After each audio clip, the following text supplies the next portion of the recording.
Wouldn't it be nice if we could learn another language quickly and easily?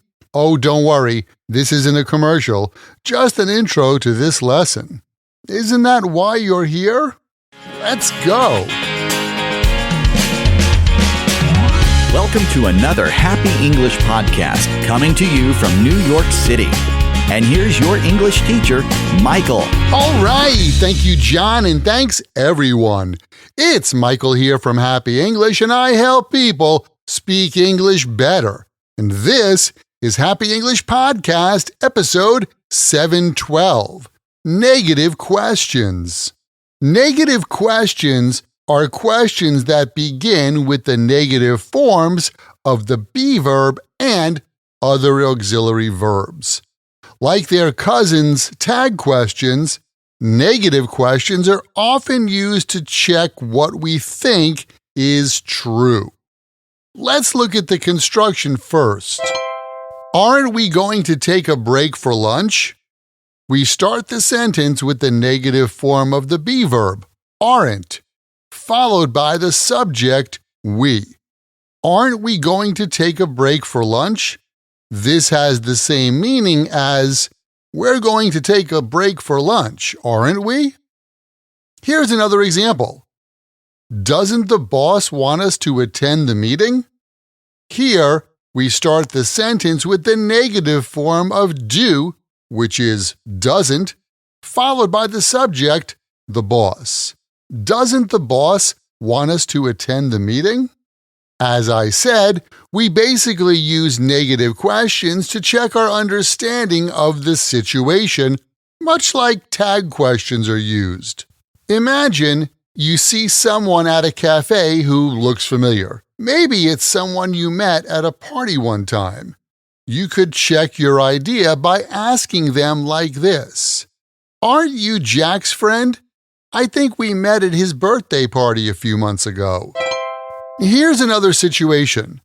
You remember that there's a meeting this week, but you didn't put it in your calendar. You can ask your coworker like this. Don't we have a sales meeting this week? In both of these examples, we expect the answer to be yes, and we're really just asking to confirm what we think is true. Of course, in the opposite case, when you think that something is not true or something didn't happen, you can use a negative question. Here's an example of that.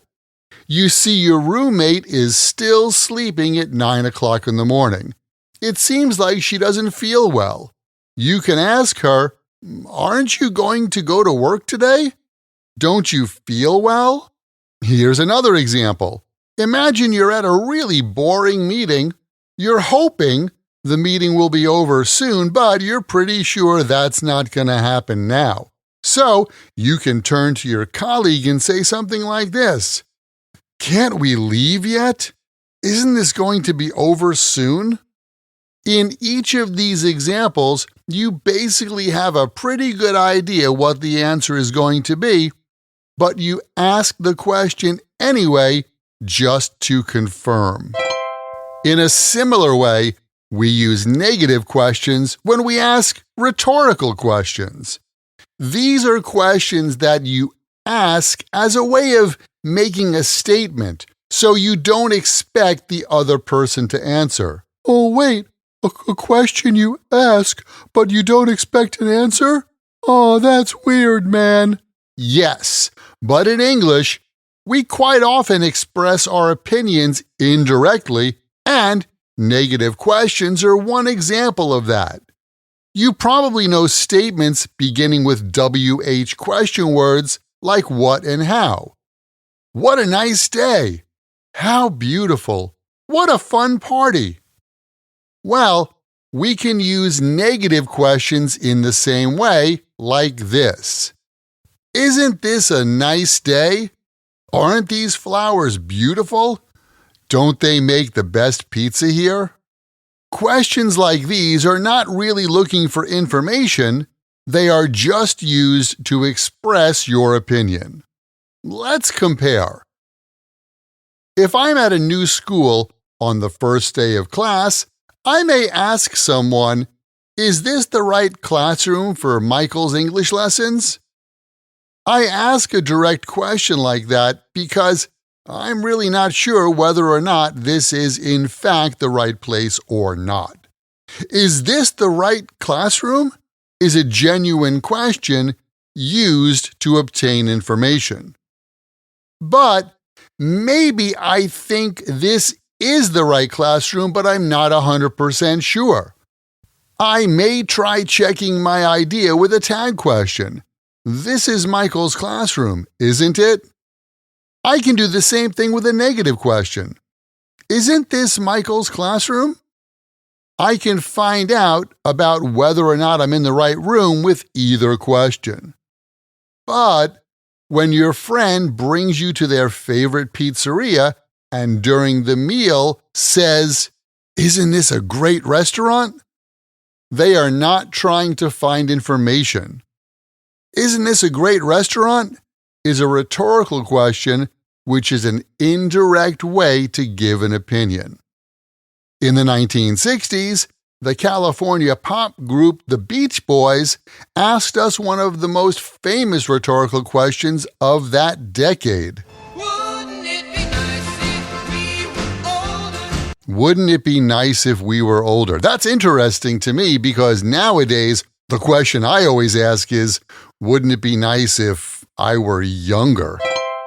We also use negative questions when we offer something or invite someone. Here are some examples of that. "Hey, thanks for coming to the office. Won't you sit down?" "Won't you sit down" is a polite way of inviting your guest to have a seat. Here are some other examples. "Wouldn't you like a cool drink?"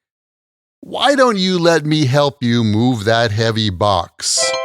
Keep in mind, the best way to remember this and any other word or phrase in English is to take that word or phrase, write it in a sentence that's true for you or true in your world, and then memorize your sentences. By the way, can you imagine getting the chance to practice this kind of English with me directly? You can get more practice using your English when you join my Podcast Learners Study Group. There, you can make new friends. Join us for live group coaching every week where we practice these podcast lessons together. Plus, you get access to the PDF transcript and audio download for every Happy English podcast in the past and in the future. And on top of that, each episode has exercises where you can practice this English point with speaking and writing checked by me. To learn more or to see some of the example sentences from this lesson, just visit myhappyenglish.com. That's myhappyenglish.com and choose podcast lesson 712. Remember, learning another language is not easy, but it's not impossible, and I'm here to help you on your journey. This podcast is brought to you by Happy English. Please visit myhappyenglish.com. Show your support for Happy English by leaving us a review. Get English, get happy, Happy English.